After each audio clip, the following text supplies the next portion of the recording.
Okay, so in this video, we are going to check a particular grammar is LL1 or not, right? So we'll take one example and we'll see that whether the grammar is falling in the LL1 parser category or not.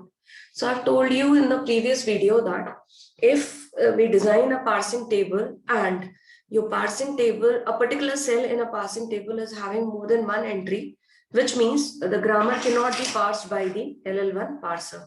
So let's take one example. Suppose we have a grammar.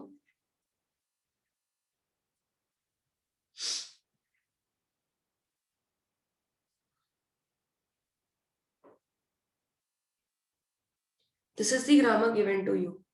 Now, I'm segregating the production first. S is having two productions.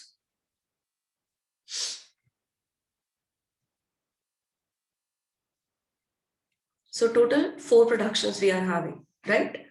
Now, what am I going to do? I'm finding out the first of every production.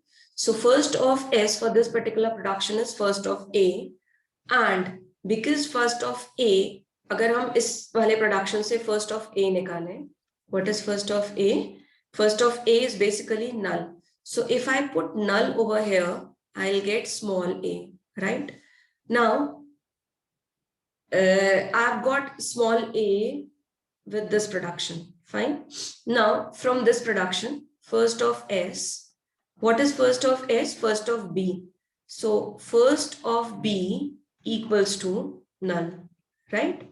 Now, I have to put null over here. So, from this, I'll get small b, right? If you will union it, so you will get first of S is A comma B. But for this particular production, first of S is small a, and for this particular production, first of S is small b.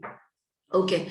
Now, in the similar way, we should find out the follow also, because if the first of a particular non-terminal is null, then we require to find out the follow also. So we can see that the first of A is null, first of B is null. So let's find out the follow of A. Now, what is follow of A? A is followed by small a, is followed by small a, and A is followed by small b as well, right? Now follow of B. B is followed by small b and B is followed by small a also. So which means set will have AB, and if I find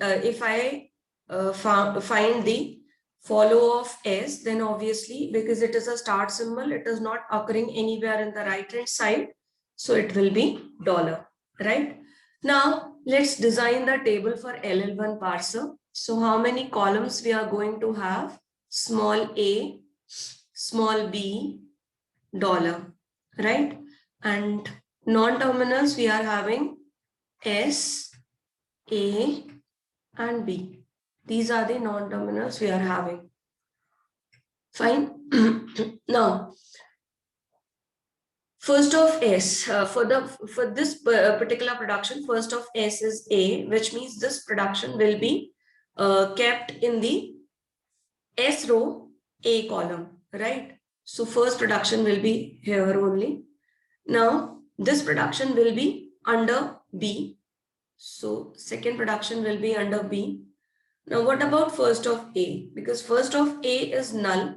So the production A tends to null will be kept in follow of A. Now, what is follow of A? A comma B. So A tends to null, A tends to null, and A tends to null. This production third will be kept over here. And similar in the case of B also. So B tends to null, B tends to null. So we can see that there is no cell which is having more than one entries, which means the grammar can be parsed by LL1 parser. Now let's see one more example and we'll check whether the grammar can be validated, can be parsed by LL1 parser or not, right? So